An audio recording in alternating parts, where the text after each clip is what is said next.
Assalamualaikum warahmatullahi wabarakatuh.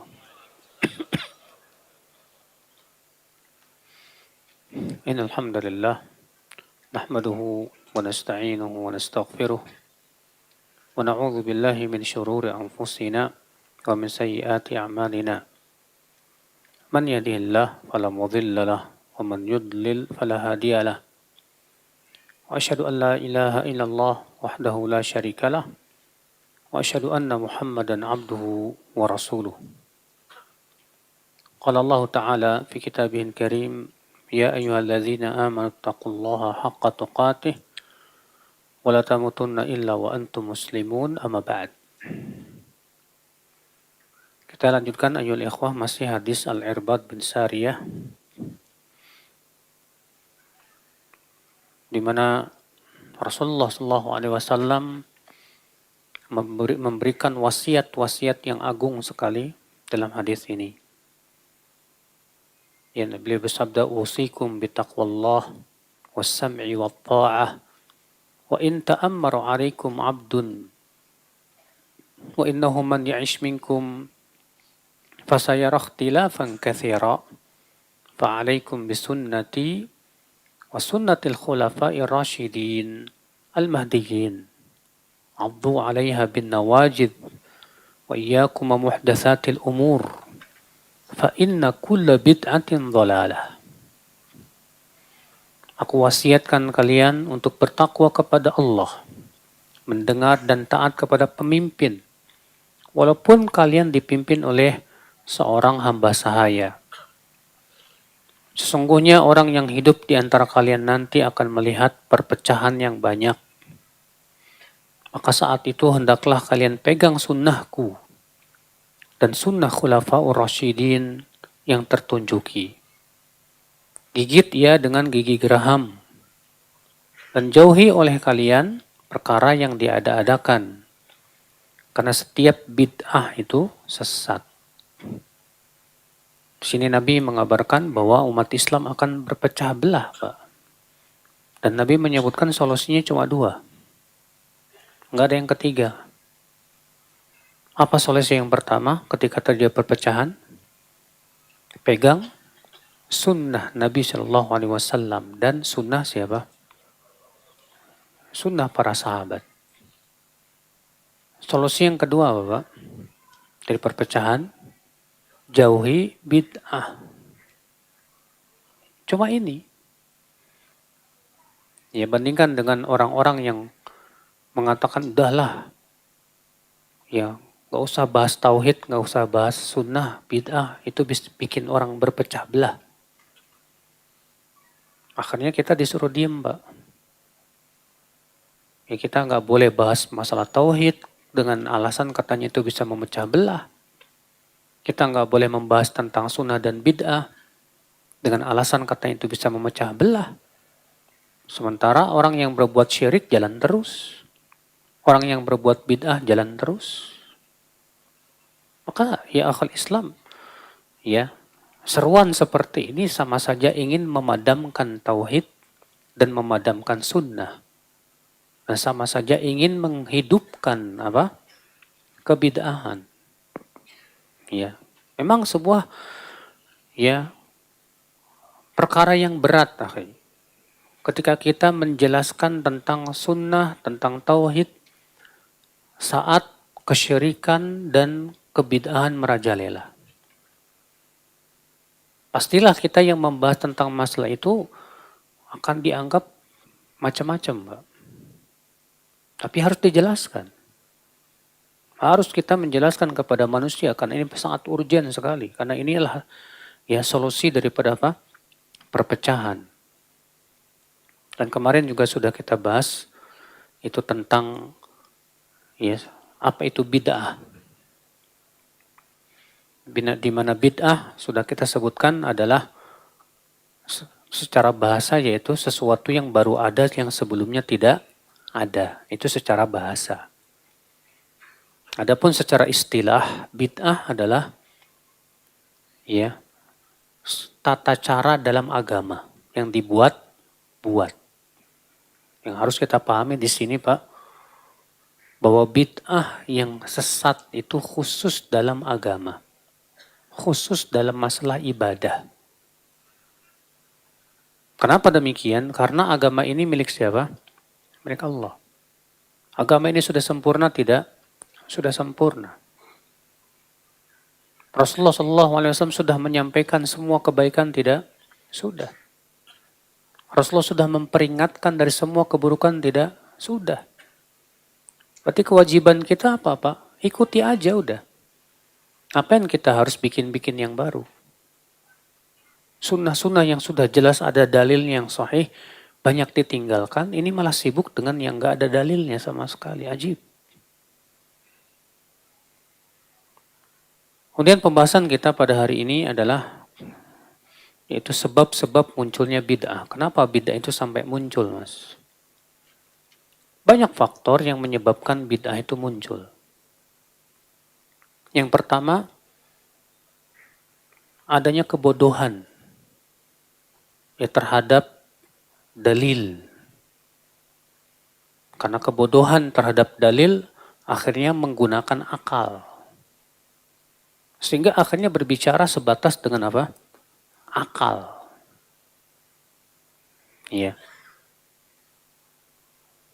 Dan ini merupakan sebab yang terbanyak, Pak. Munculnya kebid'ahan itu akibat kebodohan terhadap dalil. Sebab yang kedua, akhi, tidak mau merujuk pemahaman salaf. Siapa itu salaf? Sahabat, tabi'in, dan tabi'ut.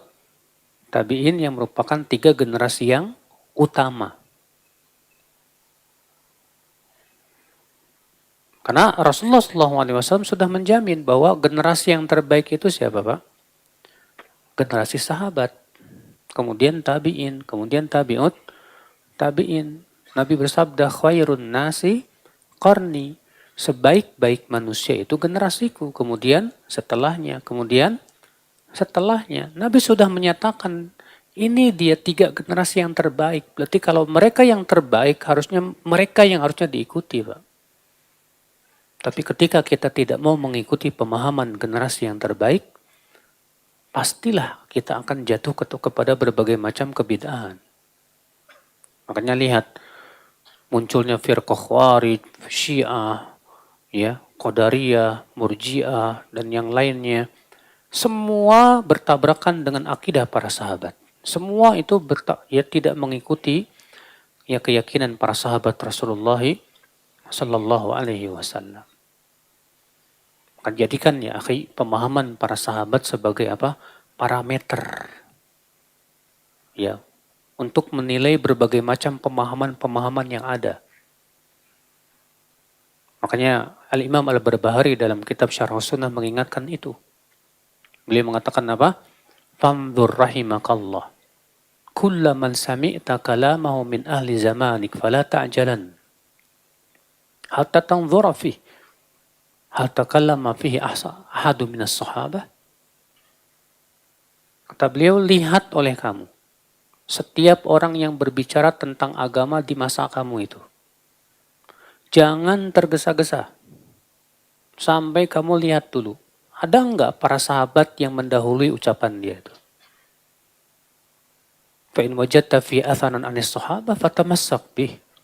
Kalau kamu temukan ternyata memang sesuai dengan pemahaman para sahabat, pegang kuat-kuat. Makanya Rasulullah sudah kita sebutkan kemarin, Pak, yang menggambarkan para sahabat itu bagaikan bintang. Sedangkan fungsi bintang diantaranya apa? Melempar setan. Maka kita jadikan para sahabat untuk melempar syubhat. Berbagai macam pemahaman-pemahaman kebatilan itu. Jadikan pemahaman para sahabat sebagai tolak ukur kita, saudaraku sekalian. Azani Allah wa iyyakum. Sebab yang ketiga, akhi, yang menyebabkan munculnya kebid'ahan, yaitu ikut-ikutan alias taklid. Gara-gara ikut-ikutan, Pak.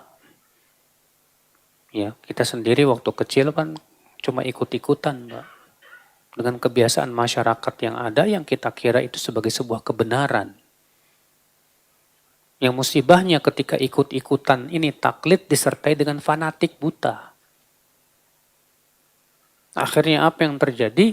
Menganggap bahwa apa yang mereka temukan dari bapak-bapak mereka itu sebagai sebuah kebenaran yang tidak boleh diselisih.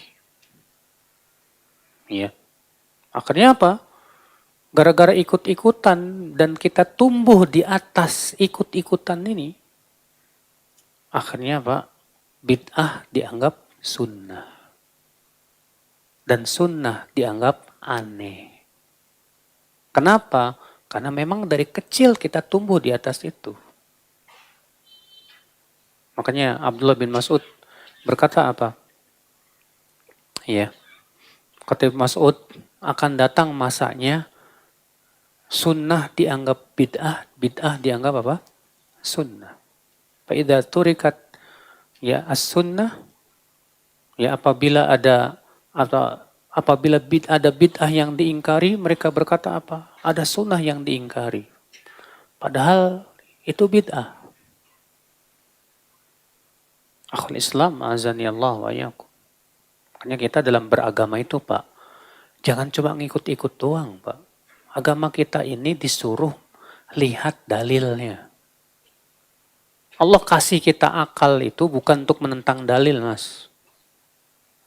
Ya. Tapi Allah kasih kita akal itu untuk mencari dalil dan memahami apa? Dalil. Coba setiap kali kita ya mendengar suatu ucapan dalam agama ataupun cara ibadah ataupun apapun yang berhubungan dengan agama, usahakan cari dalilnya, Pak. Apa dalilnya? Qala Allah, qala Rasul, qala sahabat. Jangan sampai kita hanya ridho, puas dengan ikutan. Udah. Ini tentu ya akhul Islam sesuatu yang ya tidak kokoh kita dalam beragama. Makanya Imam As-Suyuti mengatakan apa? Ajma'al ulama ala anna taqlid laisa bil ilm. Para ulama semua sepakat Pak. Bahwa cuma ikut-ikutan itu bukan ilmu. Bukan apa? Bukan ilmu. Ya. Kita harus ini Pak, apa namanya? Betul-betul setiap perkara agama kita cek lagi, benar nggak ada dalilnya? Supaya apa? Supaya kita selamat dari bid'ah.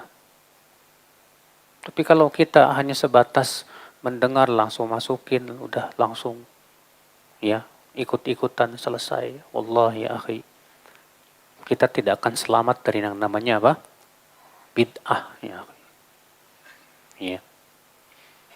Sebab yang keempat yang menyebabkan munculnya bid'ah Bapak, mengagungkan akal di atas dalil. Sehingga menganggap bahwa akal itulah yang menjadi parameter. Lalu kemudian menolak dalil yang bertabrakan dengan apa? Akal. Ya.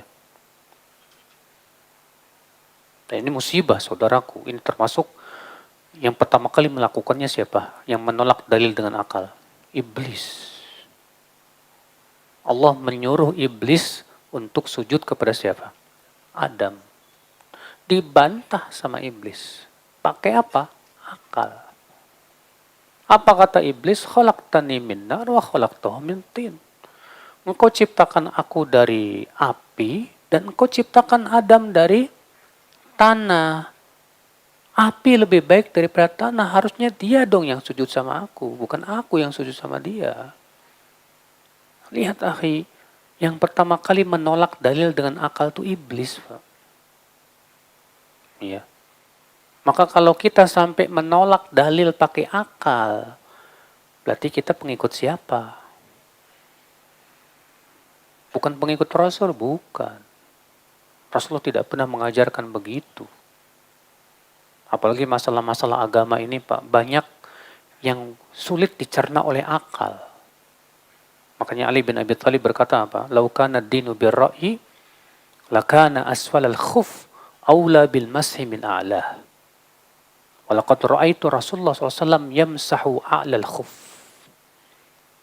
Kalaulah agama kita ini hanya sebatas dengan akal, tentu bagian bawah khuf lebih layak untuk diusap dibandingkan bagian apa? Atas. Tapi aku melihat Rasulullah SAW malah mengusap bagian apa? Atas. Coba kalau ada orang yang mengagungkan akal berkata, kok Rasul nggak masuk di akal sih? Kita katakan entinya yang error.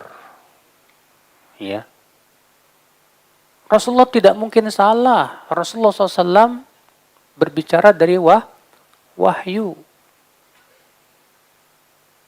Banyak sekali perkara agama ini yang kalau kita cerna secara akal, sulit Pak. Antum kentut. Tapi kok yang dicuci wajah, tangan, kaki, apa hubungannya dengan pantat? Harusnya kenapa nggak diusap aja pantatnya? Ya akhul Islam.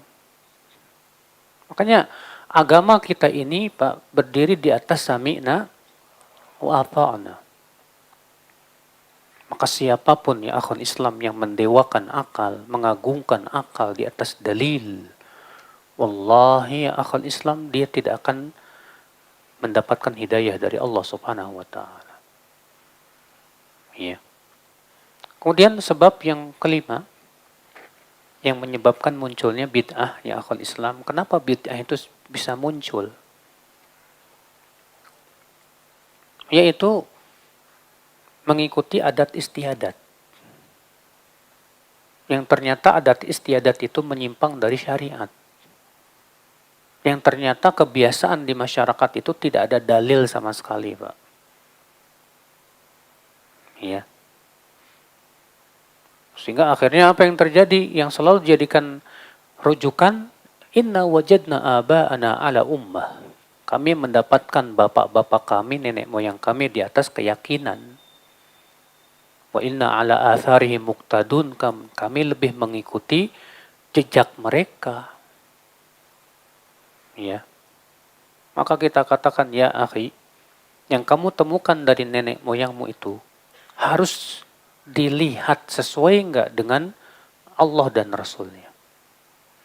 Kalau ternyata sesuai dengan Allah dan Rasulnya, alhamdulillah silakan amalkan.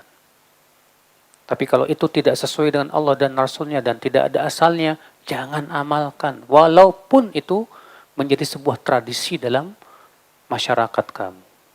Kalau itu sudah masuk dalam kategori ibadah dan agama, ya akhi. Saudaraku seiman, azani Allah wa yakum. Kemudian di antara sebab yang menyebabkan munculnya kebid'ahan saudaraku sekalian, yaitu tersebarnya syubhat.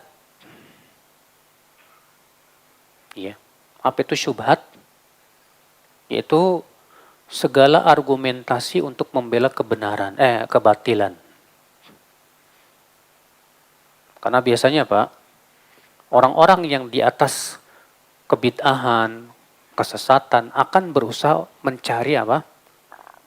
Hujah. Mencari-cari alasan, argumentasi yang mereka kemukakan untuk membenarkan apa? Kebid'ahannya dan penyimpangannya itu. Yang berakibat kemudian banyak orang awam menganggap bahwa itu argumentasi yang kuat padahal lemah sekali. Karena kurangnya keilmuan kita, saudaraku, akhirnya kemudian kita menganggap ini sebagai sebuah kebenaran padahal tidak. Untuk melihat orang Islam liberal bawa-bawa dalil, bawa Pak, untuk membenarkan pemahaman mereka. Antum melihat orang-orang Syiah bawa-bawa hujah, iya bawa Pak. Kalau kita ilmunya lemah Pak, ketika mendengarkan argumentasi mereka, langsung, jangan-jangan mereka benar. Padahal kitanya aja yang nggak paham. Ilmu kita yang masih apa? Lemah sekali saudaraku. Maka disinilah penting sekali ya, di awal-awal kita menuntut ilmu, pilah dan pilih guru itu penting Pak. Demi keselamatan agama kita. Ya. Nah ini dia diantara ya sebab-sebab munculnya apa? Kebid'ahan saudaraku sekalian. Kemudian pembahasan berikutnya yaitu tentang macam-macam bid'ah. Ketahuilah saudaraku, sudah kita bahas kemarin ya, bahwa bid'ah semuanya sesat. Yang mengatakan ini Nabi Sallallahu Alaihi Wasallam. Nabi mengatakan kullu bid'atin dolalah. Setiap bid'ah itu apa? Sesat. Kata kullu dalam bahasa Arab itu pun min alfadhil umum. Dan ini dengan ijma' seluruh ulama usul fikih dan seluruh ulama bahasa Arab. Tanpa ada perselisihan di kalangan mereka. Bahwa kata kullu itu termasuk umum. Artinya semua. Maka kalau saya berkata, semua yang ada di masjid silahkan keluar. Artinya apa, Pak? Semua tanpa terkecuali. Maka ketika Nabi mengatakan kullu, setiap bid'ah sesat, maka kita katakan semuanya. Adapun perkataan ulama tidak bisa mengkhususkan dalil. Dalil bisa dikhususkan dengan dalil lagi, Pak. Dan tidak ada dalil yang mengkhususkannya. Adapun perkataan Imam Syafi'i yang sudah kita sebutkan kemarin, Pak, bahwa bid'ah ada dua macam.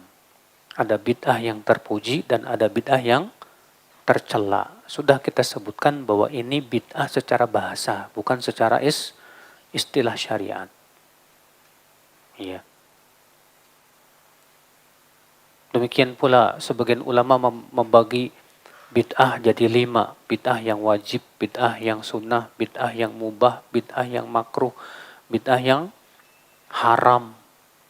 Ini juga sudah dibantah oleh Imam Asy-Syatibi dalam kitab beliau Al-I'tisam. Iya. Saudaraku seiman, azani Allah wa iyyakum.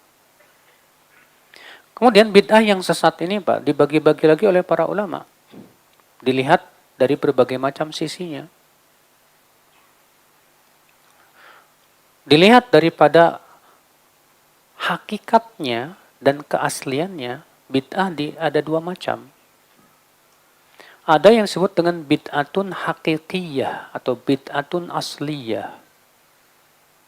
Dan ada yang disebut dengan bid'ah idhofiyah.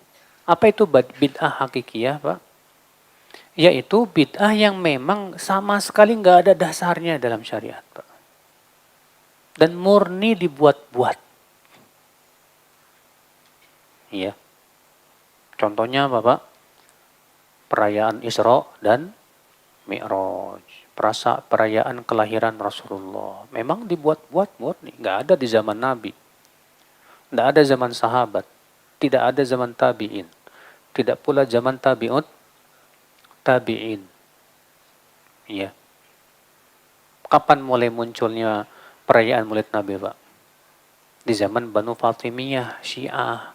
Itu pada tahun 360-an, Pak. Dan itu setelah masa imam yang 4 itu. Imam madhab yang 4.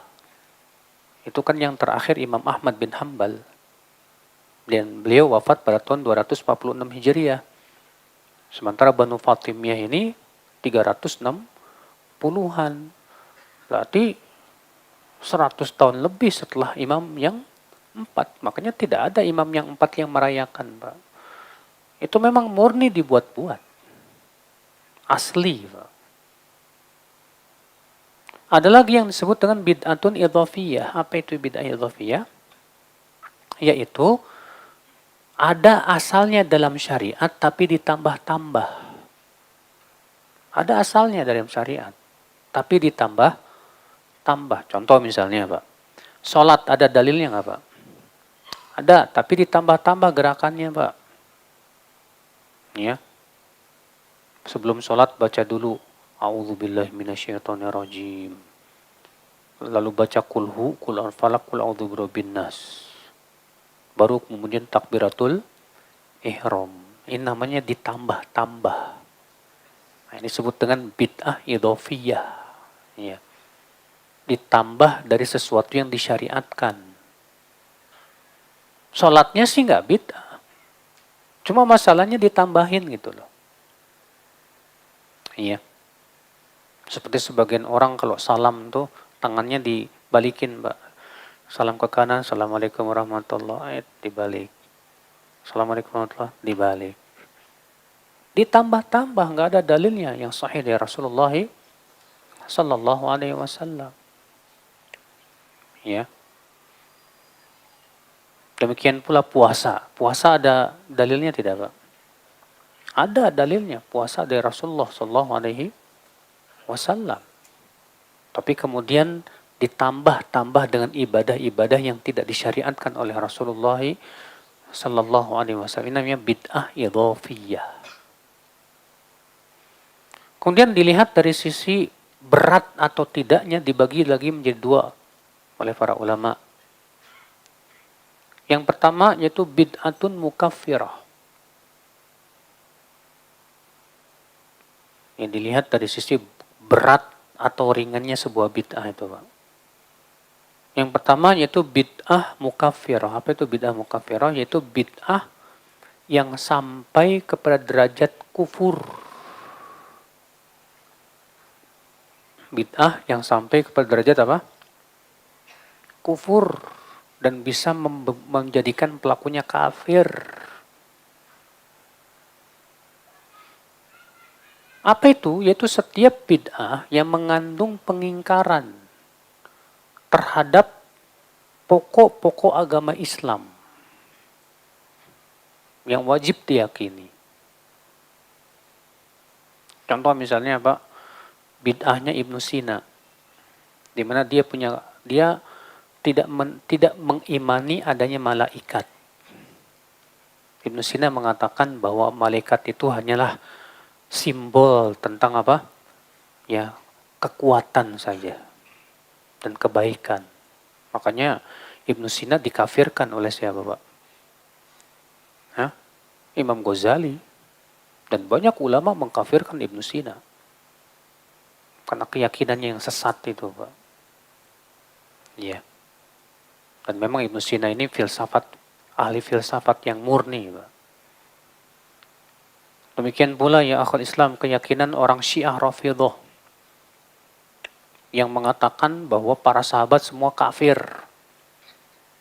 Dan bahwasanya Al-Quran ini sudah diubah-ubah. Dan bahwasanya Al-Quran yang ada sekarang ini sudah tidak asli. Ini jelas bid'ah yang sudah bisa mengeluarkan pelakunya dari Islam. Ya.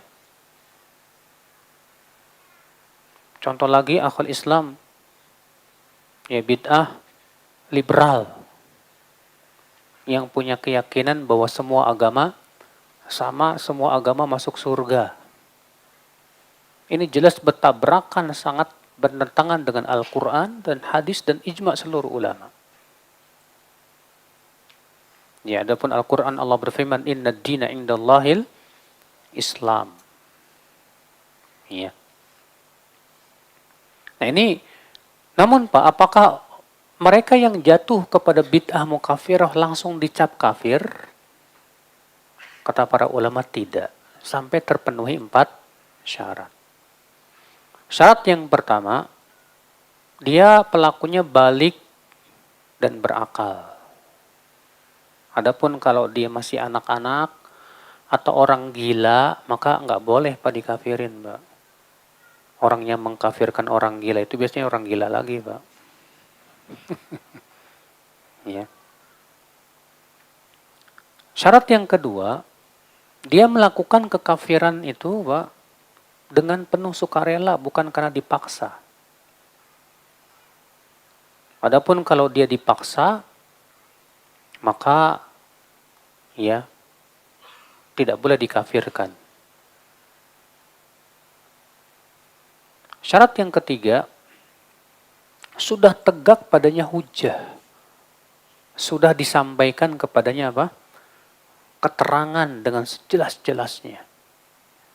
Dan dia faham bahwa dirinya di atas kesalahan tapi ngeyel. Iya. Dia sudah tegak hujjah kepada dia.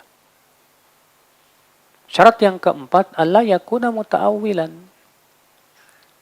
Bukan syarat yang keempat, dia melakukan kebid'ahan itu bukan karena terkena syubhat karena muta'awil.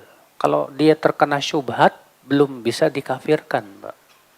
Maka syubhatnya ini harus dihilangkan dulu. Syubhatnya ini harus apa? Dihilangkan dulu, Pak. Contoh misalnya di zaman Nabi Shallallahu Alaihi Wasallam, Mu'adz bin Jabal pernah pulang dari Syam. Ketika sampai di kota Madinah, Mu'adz bin Jabal sujud kepada Rasulullah Sallallahu Alaihi Wasallam. Maka Rasulullah bertanya kepada Mu'adz, "Ma hamalaka ala hadza?" Kenapa kamu berbuat seperti itu, hai Mu'adz? Lihat, Rasulullah nanya dulu. Enggak langsung serta merta mengkafirkan siapa? Mu'adz. Karena sujud kepada manusia dalam syariat Islam itu termasuk syirik besar, Pak. Maka Rasulullah bertanya dulu kepada Mu'adz, kenapa kamu lakukan itu, hai Mu'adz? Kata Mu'adz, nah ini kena syubhat nih, muta'awil namanya. Aku, hai Rasulullah, melihat di Syam orang-orang sujud kepada pendeta-pendeta mereka. Dan aku berpikir bahwa kita lebih berhak untuk sujud kepada Rasulullah Sallallahu Alaihi Wasallam. Maka Rasulullah bersabda, hai Mu'adz, kalaulah aku perintahkan seseorang untuk sujud kepada orang lain, aku akan perintahkan seorang istri sujud kepada suaminya. Tapi sujud itu hanya kepada Allah. Dihilangkan dulu syubhatnya, Pak. Iya. Makanya Imam Ahmad ketika mengatakan siapa yang mengatakan Al-Quran makhluk, maka dia kafir. Tapi ternyata Imam Ahmad belum mengkafirkan Khalifah Ma'mun. Padahal Khalifah Ma'mun jelas-jelas punya keyakinan Al-Quran makhluk. Tidak pula mengkafirkan Al-Mu'tasim billah, tidak pula Al-Wathiq. Padahal mereka ini jelas-jelas punya keyakinan seperti itu. Kenapa? Karena terkena syubhat. Makanya di zaman sekarang banyak, Pak, orang yang melakukan hal-hal seperti itu yang ya bisa menyebabkan pelakunya kafir sebetulnya. Tapi masalahnya kena apa? Syubhat. Atau belum sampai kepadanya hujah, keterangan. Maka yang seperti ini belum bisa dikafirkan. Jangan bermudah-mudahan dalam mengkafirkan, ya akhwal Islam.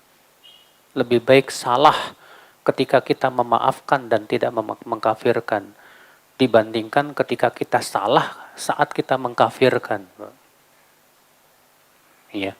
Ketika kita belum berani mengkafirkan karena khawatir belum tegak hujah, khawatir masih ada penghalangnya, kena syubhat dan yang lainnya, maka dimaafkan. Tapi kalau kita berani mengkafirkan, salah ternyata di sisi Allah, maka vonis itu balik kepada yang mengucapkannya, kata Rasulullah SAW.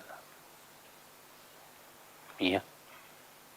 Nah ini namanya bid'ah mukaffirah, bid'ah yang sampai kepada derajat kufur.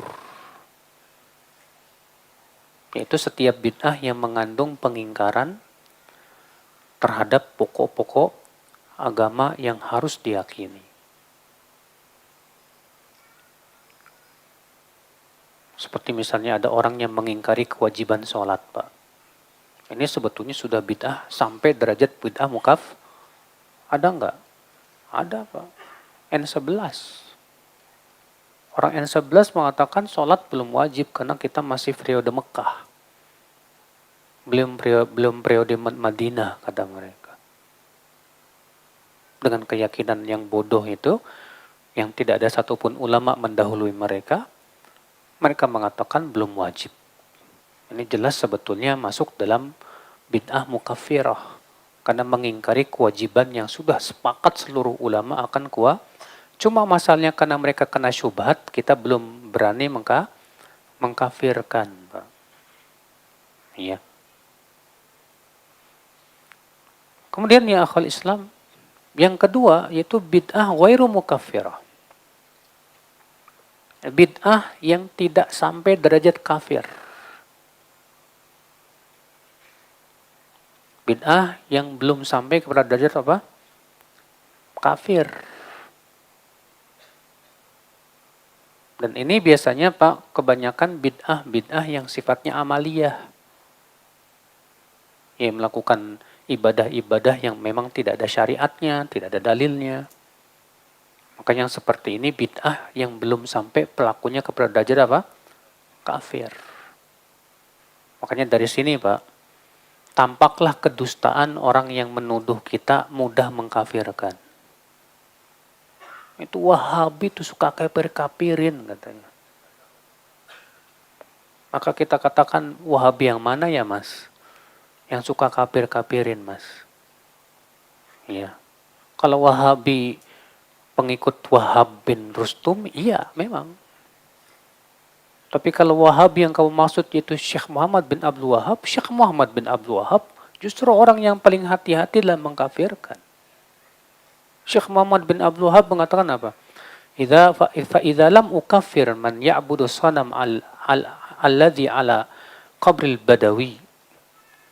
Aku saja belum berani mengkafirkan orang yang menyembah patung yang berada di kuburan Said Badawi.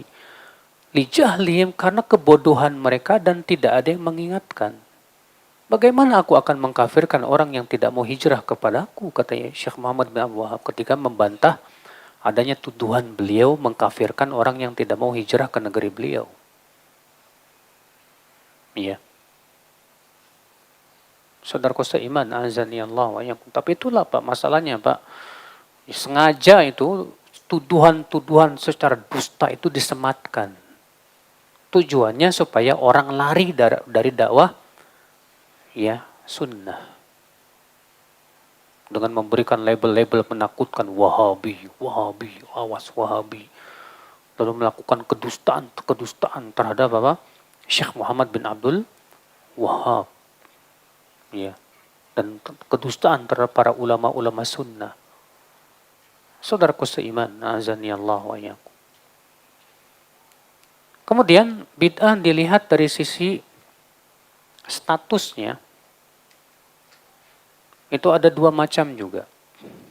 Macam yang pertama yaitu bid'ah yang telah disepakati oleh ulama akan kebid'ahannya, Pak. Semua ulama sepakat itu bid'ah. Yang kedua yaitu bid'ah yang masih diperselisihkan apakah itu sudah masuk dalam kategori bid'ah atau belum. Ya. Adapun yang pertama, Pak, itu bid'ah yang sudah disepakati oleh seluruh ulama akan kebid'ahannya. Contohnya apa? Bid'ah Khawarij, bid'ah Syiah, bid'ah apa? Qadariyah, bid'ah ya, Sufiyah, bid'ah Murji'ah, bid'ah Jabariyah, Mu'tazilah, Jahmiyah, dan yang lainnya. Maka ini sepakat seluruh ulama ini bid'ah.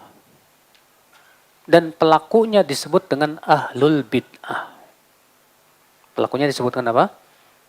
Ahlul bid'ah. Iya. Adapun yang kedua yaitu bid'ah yang masih diperselisihkan di kalangan para ulama. Apakah ini sudah sampai ke derajat bid'ah atau belum? Contoh misalnya kunut witir.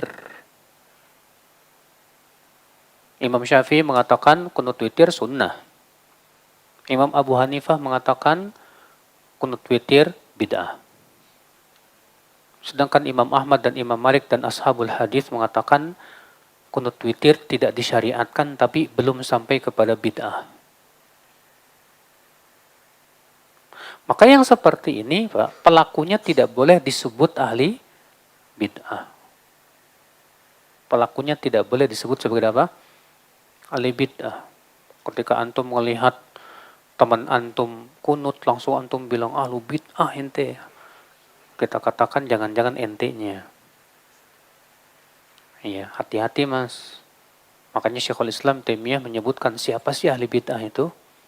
Yaitu orang yang jatuh kepada bid'ah yang telah disepakati oleh seluruh ulama akan kebid'ahannya. Maka ya, bid'ah jenis inilah yang menyebabkan pelakunya disebut sebagai apa? Ahli bid'ah. Ya. Cuma terjadi perselisihan para ulama. Kalau ada orang yang jatuh kepada kebid'ahan yang disepakati ulama, dalam keadaan dia tidak tahu itu bid'ah, Apakah dia masuk dalam kategori ahli bid'ah atau tidak? Kalau Imam Syatibi mengatakan belum. Kalau memang dia tidak tahu. Iya. Ya Allah wa alam. Ikhwatul Islam, azani Allah wa iyyakum.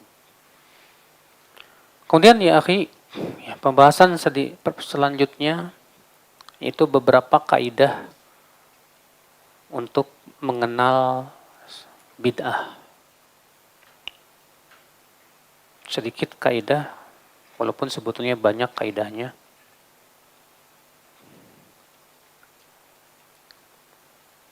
Untuk mengenal dan menilai bid'ah. Walaupun tentunya sudah kita sebutkan kemarin, Pak, bahwa yang berhak untuk menilai perkara itu bid'ah atau tidak bukan penuntut ilmu. Yang berhak untuk menilai perkara itu bid'ah atau bukan mereka yang memenuhi dua syarat. Syarat yang pertama, menguasai sunnah. Menguasai apa? Ya, sunnah. Artinya pengetahuan tentang sunnahnya luas dia, Pak. Ya. Sebagaimana pernah terjadi ya di zaman Aisyah radhiyallahu anha, ketika seorang sahabat yang bernama Sa'ad bin Abi Waqqas meninggal dunia, Pak. Maka Aisyah minta supaya jenazah Sa'ad dimasukkan ke masjid untuk disolatkan oleh para istri Nabi Shallallahu Alaihi Wasallam. Rupanya sebagian sahabat ada yang mengingkari dan mengatakan ini bid'ah. Tidak pernah di zaman Nabi yang namanya mayat disolatkan di masjid. Memang benar, dalam artian memang kebiasaan Nabi itu ya menyolatkan jenazah itu di luar masjid, bukan di dalam masjid. Itu sunnahnya memang seperti itu. Maka kemudian ketika Aisyah mendengar bahwa itu termasuk bid'ah, apa kata Aisyah? Ya, betapa tergesa-gesanya mereka untuk menilai apa? Bid'ah. Bukankah dahulu di zaman Nabi, dua anak baydho disolatkan oleh Nabi di dalam masjid, kata Aisyah. Lihat ya. Aisyah menyanggah, membantah ya, bahwa ini tidak termasuk apa? Bid'ah. Kenapa? Karena dulu di zaman Nabi, Nabi pernah melakukannya. Cuma sahabat ini tersembunyi padanya sebagian sunnah, sehingga menganggap bahwa itu termasuk apa? Bid'ah. Maka dari itu ya akhi, ya, orang yang berhak untuk menilai sesuatu bid'ah atau tidak, ini syarat yang pertama. Pengetahuan tentang sunnahnya luas. Adapun kita cuma baru belajar Arba'in Nawawiyah aja udah petantang petenteng main bid'ah ini bahaya, Pak. Iya. Kecuali kalau antum mengikuti ulama yang kita tahu, memang ulama ini sangat luas pengetahuannya tentang sunnah, sangat dalam keilmuannya, dan ulama ini menyatakan termasuk bid'ah, nggak masalah. Iya. Syarat yang kedua, Bapak, untuk boleh menilai sesuatu itu bid'ah, yaitu menguasai ilmu usulil bid'ah, ilmu tentang pokok-pokok bid'ah, dan bagaimana tata cara menilai bid'ah. Iya. Kalau dia belum pernah belajar tentang ilmu usul bid'ah, jangan sekali-kali. Makanya dalam masalah menilai suatu bid'ah itu, Pak, kita itu jangan pernah bersikap terlalu longgar, tapi juga jangan terlalu gulu gitu, Pak. Sikap kita betul-betul pertengahan, sesuai dengan ya koridor. Iya. Terkadang sebagian ikhwah menganggap bid'ah yang ternyata ulama terdahulu nggak ada yang mengatakan bid'ah, Pak. Nggak ada. Contoh misalnya, saya pernah mendengar seorang ikhwah mengatakan membaca Al-Fatihah di belakang imam itu bid'ah. Membaca Al-Fatihah di belakang apa? Imam itu apa? Bid'ah. Kita katakan ya akhi, tidak ada satupun ulama yang mendahului. Siapa ulama terdahulu yang mengatakan itu termasuk bid'ah? Ini masalah khilafiyah ijtihadiyah masyhur di kalangan para ulama. Maka ketika para ulama sepakat tidak menganggap itu bid'ah, lalu kita menganggap itu bid'ah, sama saja kita sudah menyelisih apa? Ijma' mereka. Nah, ini tentu sikap yang tidak baik, saudaraku. Iya. Sebaliknya juga ada orang dikit-dikit boleh, nggak apa-apa, nggak ada bid'ah itu, semua boleh. Wah, ini bahaya, Pak. Ini bisa merusak apa? Kemurnian Islam. Iya. Baik. Apa saja kaidah yang harus kita pahami, ya? Yang pertama, at-taqarrub ilallah bima lam yusyra. Semua taqarrub kepada Allah yang tidak ada syariatnya, maka itu termasuk apa? Bid'ah. Semua taqarrub kepada Allah yang tidak ada syariatnya sama sekali dalam dinul Islam, tidak pula ditunjukkan oleh dalil-dalil dan kaidah-kaidahnya, maka itu termasuk apa? Bid'ah dalam agama, saudaraku sekalian. Azani Allah wa iyyakum. Ya.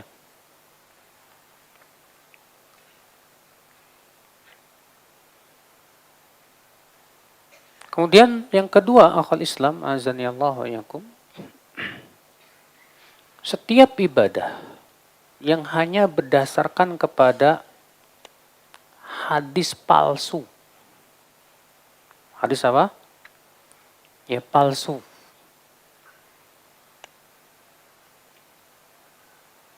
Maka ini bid'ah. Karena hadis palsu itu, Pak, hakikatnya dusta atas nama siapa? Rasulullah sallallahu alaihi wasallam.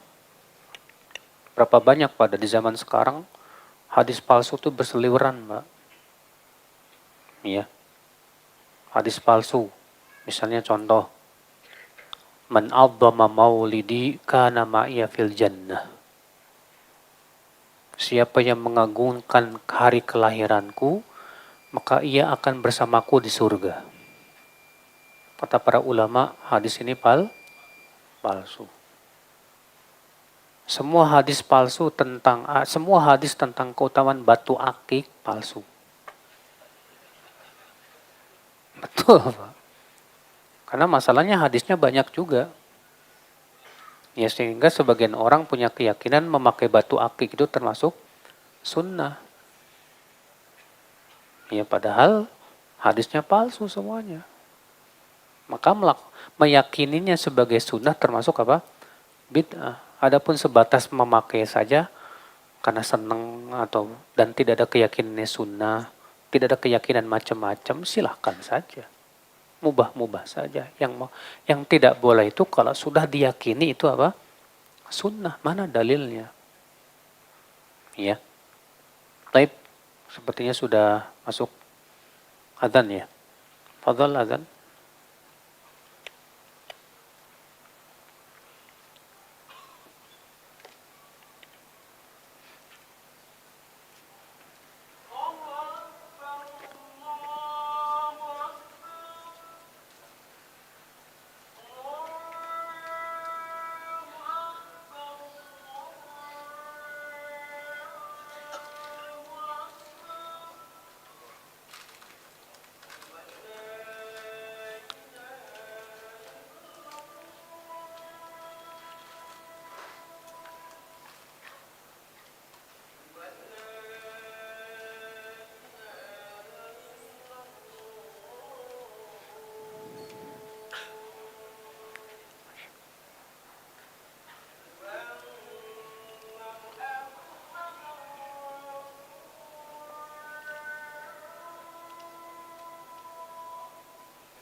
Yang masih diperselisihkan para ulama apakah kunut witir atau kunut subuh.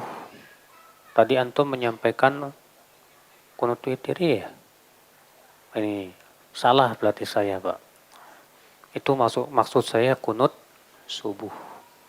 Ini namanya sabkul lisan. Sabkul lisan tuh pikirannya ke subuh, lisannya beda lagi gitu. Ini namanya sabkul lisan.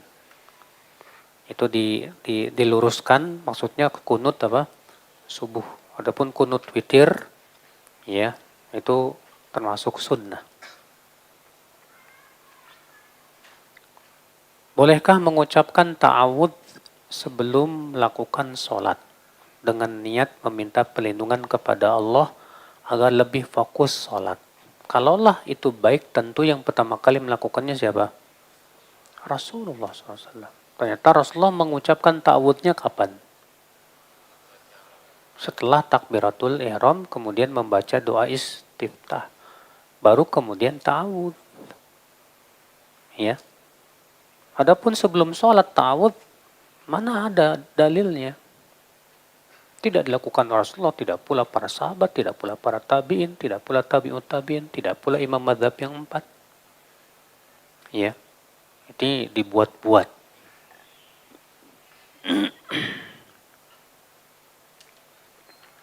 Bagaimana membantah orang yang menolak konsep sanad? Mereka mengatakan bahwa sanad tidak ilmiah. Bagaimana cara menasehatinya? Suruh dia belajar ilmu hadis dulu, Mas. Apa itu sanad? Sanad itu rantai perawi. Ya, yang menyampaikan kepada matan. Ya, haddatsana fulan an fulan an fulan an fulan. Dan mereka ketika menyebutkan wajib sanad, Pak, tidak sembarangan. Setiap perawinya itu diperiksa betul. Bagaimana kekuatan hafalannya, terus bagaimana pribadinya, apakah orangnya ini fasik atau tidak, apakah orangnya ini suka banyak lupa apa enggak. Itu enggak sembarangan, Mas. Kalau dia mengatakan sanad tidak ilmiah, loh, terus yang dia mau ilmiah tuh kayak gimana? Yang dia mau ilmiah itu seperti apa? Karena di zaman dahulu kan nggak ada komputer, nggak ada HP, nggak ada teknologi canggih seperti sekarang, Mbak. Ya, sehingga mereka harus membela hadis itu dengan cara memeriksa orang-orang yang menukilnya. Mau tidak mau harus. Yang membawa periwayatannya ini yang harus diperiksa nih. Apakah dia orangnya dipercaya atau tidak? Bagaimana cara dia membawanya? Dari siapa dia membawanya, mengambilnya? Kemudian cara mengambil dari gurunya bagaimana caranya? Lafadznya seperti apa? Sampai diperiksa itu, Pak. Ya, nggak sembarangan. Makanya orang yang mengatakan bahwa sanad tidak ilmiah, ya, karena masalahnya nggak pernah belajar ilmu hadis. Nggak pernah belajar ilmu jarh wa ta'dil, ilmu rijal. Bagaimana para ulama sangat teliti sekali di dalam memeriksa perawi-perawi hadis Nabi Shallallahu Alaihi Wasallam, kriteria-kriterianya, syarat-syaratnya dan yang lainnya, nggak sembarangan mereka. Ya, inilah Pak orang-orang so ilmiah nih Pak, yang nggak paham tentang hakikat ilmu itu kayak gimana. Ya. Batasan masjid yang tidak boleh melakukan jual beli, sebab banyak pengurus masjid yang justru berdagang atau menjual produknya di lingkungan masjid. Misal dalam bentuk kantin atau koperasi. Semua bagian yang itu bagian masjid dan memang itu tanah wakaf dan dinyatakan memang itu bagian masjid. Tidak boleh dipergunakan untuk apa? Tempat jual beli. Memang masalah khilafiyah, Pak. Apakah halaman masjid termasuk masjid atau tidak? Iya. Karena ada sebuah hadis yang diperselisihkan oleh para ulama. Itu hadis bahwa di zaman Nabi SAW, apabila ada seorang wanita haid sedang i'tikaf, maka ada wanita yang sedang i'tikaf kemudian haid, maka disuruh oleh Nabi keluar dan i'tikafnya di halaman. Nggak boleh di dalam apa? Masjid. Sehingga menjadi khilaf. Apakah hadis ini menunjukkan bahwa halaman termasuk masjid atau tidak? Sebagian mengatakan ini menunjukkan halaman tidak termasuk masjid. Kenapa? Karena Nabi menyuruh supaya wanita yang i'tikaf itu keluar. Ya, karena kan wanita haid tidak boleh berada di dalam masjid. Ketika Nabi mengizinkan berada di halaman, berarti bukan termasuk apa? Masjid. Sebagian lagi mengatakan, enggak, justru itu menunjukkan halaman termasuk masjid. Kenapa? Karena i'tikaf tidak sah kalau di luar masjid. Gara-gara ini, Pak. Jadi berselisih ulama, apakah halaman masjid termasuk masjid atau tidak? Syekh Khalid Al-Musyayyiqi merajihkan dibedakan antara halaman yang memang dipagari, jelas itu masuk ke dalam masjid, dengan halaman yang memang tidak ada pagarnya. Ya. Adapun yang dipagari jelas itu masuk masjid, maka ini masuk di dalam masjid. Adapun kalau itu tidak ada pagarnya, maka ini yang rajih tidak termasuk apa? Masjid. Wallahu a'lam.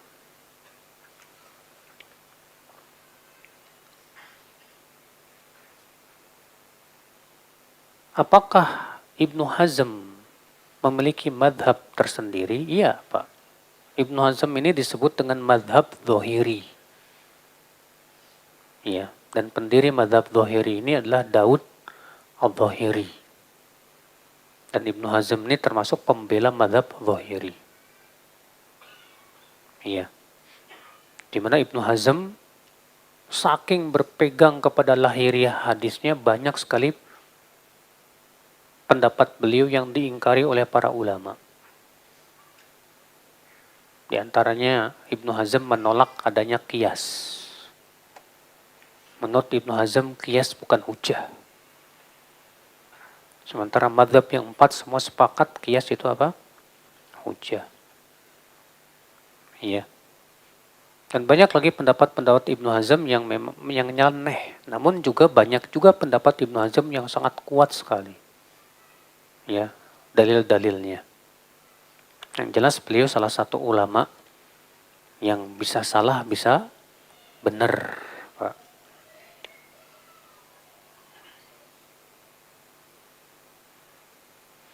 Mana yang paling makbul doanya untuk anak-anak, bapak atau ibu? Dua-duanya. Ya. Dua-duanya, Pak. Baik bapak maupun ibu, doa orang tua itu mustajab.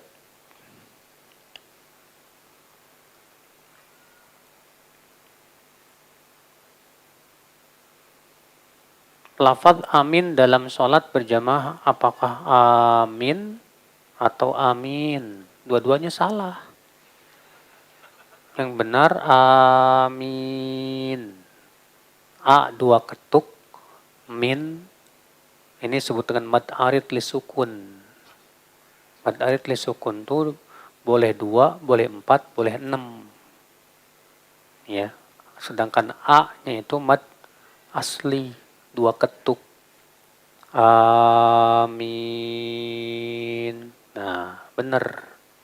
Adapun amin artinya amankan. Kalau amin itu artinya orang yang terpercaya.